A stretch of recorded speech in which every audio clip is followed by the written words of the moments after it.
Magandang araw mga kaibigan. Bigyan natin ng reaction, opinion itong post ni Elmer B. Hugalbot. Isinare niya ang pahayag ni Secretary John B. Rimulya tungkol sa pagkahuli ni Saldico sa Czech Republic. Yung pag nandito na siya, lilitisin na siya sa korte, magsasalita ba? Anong klaseng pasabog ang merong bibigay niya? Ito ang description ni John B. Rimulya. Fireworks na yan! All bets are off. Hindi na natin alam kung anong sasabihin niya, si Saldico. At least, he will be under oath sa Sandigan Bayan. He is liable for perjury kung magsisinungaling siya. Lilitisin siya and he has a chance to defend himself. Agree ako dito. Pasabog. After pasabog na yan, pag nagsimula na ang trial sa Sandigan Bayan at humanda na yung dapat humanda. Dahil kung ako si Saldico, hindi ko papayagan na ako lang ang magdusa sa kasalanan na hindi ko naman sinulong ginawa o alleged na kasalanan. Kasi everybody is presumed innocent until proven guilty by the court. At ang court na sinasabi, paakyat yan mula sa Regional Trial Court, Court of Appeals hanggang Supreme Court. So, alleged yung mga flood control scam na kinasangkutan niya.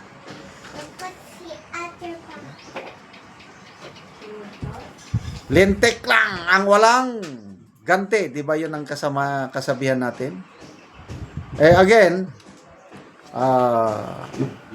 yung illustration ni Attorney Rowena Ganson, ganito yung tatlo ang mastermind according to Attorney Ganson. Meron isang nag-utos nang dahil sa utos na yan, plinano. Ganito ang gagawin natin para matupad natin ang utos. So, nung tapos ng plano, isagawa. Ayun. So, mayroong nagsagawa, gumawa ng dirty works lahat. Merong nagplano at merong nag-utos. At ang illustration ni Attorney Ganson, ang execution, yung gumawa lahat ng dirty works, ay ito si Saldico. Kaya kung ako si Saldico, alangan naman na hindi ko idadamay yung dalawa, bahala na. Magkalintikan na lang tayo. Kaya sa korte, sa paglilitis, hindi na natin malalaman kasi bawal yan sub judice or hindi mo malalaman ang pangyayari sa loob ng korte. Kasi walang allowed na media or whatsoever, wala. Ang pag-asa lang natin na malalaman natin ang mga pasabog ni Saldico kung patatawag siya ni Senator Ping Lacson. Kaya si Attorney Rowena Ganson na nagsuggest, Ping Lacson, sabi niya, pwede ba patawag mo naman si Saldico sa Blue Ribbon hearing para magkaalaman na. Kasi nung una, di ba, nagsalita siya sa video, yung part 1, part 2, part 3, dami niyang sinasabi. Ang hamon ni Senator Lacson na walang weight yan, walang silbi, dapat umuwi sa Pilipinas at subscribe ngayon. Hopefully, mapauwi na siya at the soonest possible time. Di pwedeng iharap na siya sa diba?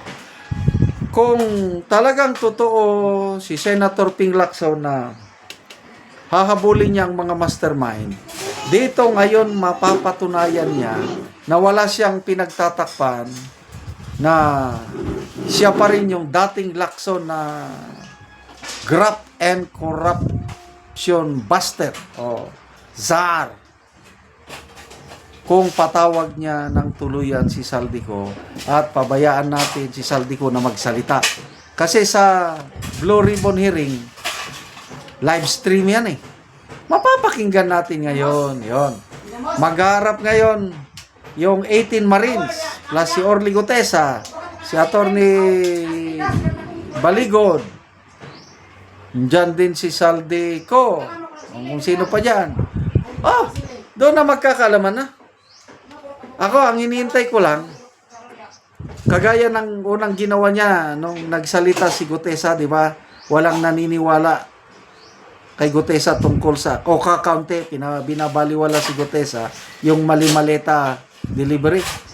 Nung nagsalita si Saldico na totoo ang sinabi ni Gutesa, o yun. Bigla silang naniwala kay Gutesa.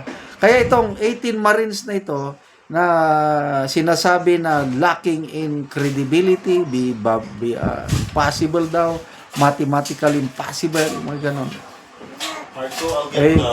Ngayon, kung si Saldico na mismo magsabi na lahat ng sinasabi ng Brave 18 Marines, ako ang nag-utos, totoo yan. Wow, yan na. At least, magkakaroon na tayo ng hustisya at sana, sampahan na yung dapat sampahan. Huwag nang tabon-tabunan. Total, nasimulan nyo naman lang ng kinasuhan nyo na si Saldico. Hindi niya magagawa yung ginawa niyang ito kung wala siyang blessing sa nakakataas sa kanya. Meron at meron talaga siyang basbas. So yun ang hihintayin natin na sasabihin niya sa Blue Ribbon Committee hearing. Sa korte, sa Sandigan, wala na tayong kondon dahil hindi natin mamomonitor ang pangyayari sa korte. Salamat mga kaibigan sa inyong pagsubaybay sa channel nito. Nakakatulong kayo ng malaki sa tribong Talandig na Bukidnon dahil ang sweldo natin ay pantulong talaga sa tribo. Namimigay tayo ng libreng yero at pako para makapagpatayo sila ng mas maayos na tirahan. Panoorin nyo ang video na ito. Mo na niyang itsura sa natagaan na mo og yero sa iyang atop. So lata na gid kaayo. So muna niyang itsura sa iyang balay. So mao na niyang yero nga among gihatag. So iatop na ni karon.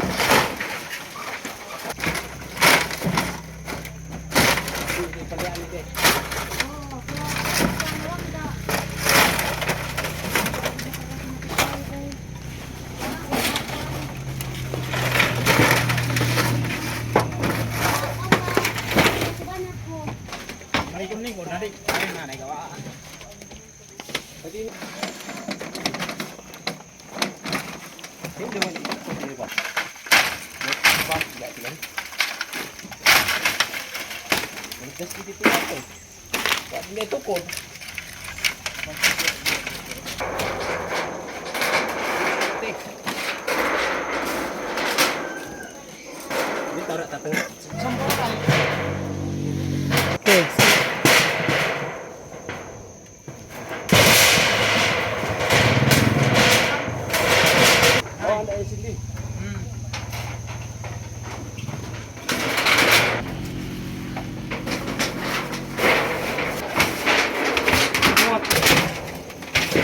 Og karon humanagit sa pagatop ang among ginahatag nga yero so napulihan na gyud ang atop ni Ante. Salamat sa naghatag sa Coaxin kay napulihan na gyud ang akong sin nga 31 na katuig. Sa Ginoo inaot nga magpadayon sa to. Magpadayon ni nga tabang wala pa ang inabang dili pagid ko makabalay kay among kwarta kutob ra sa pagkaon. O so naa kay estudyante Ante. Naa Unsa na yung mga grade? grade 6 o grade 2. Ay so kuan ra gyud ang kuan kulang gyud ang inyong panginadlaw no, sa inyong estudyante. Salamat kayo. Salamat kayo Ante. Salamat.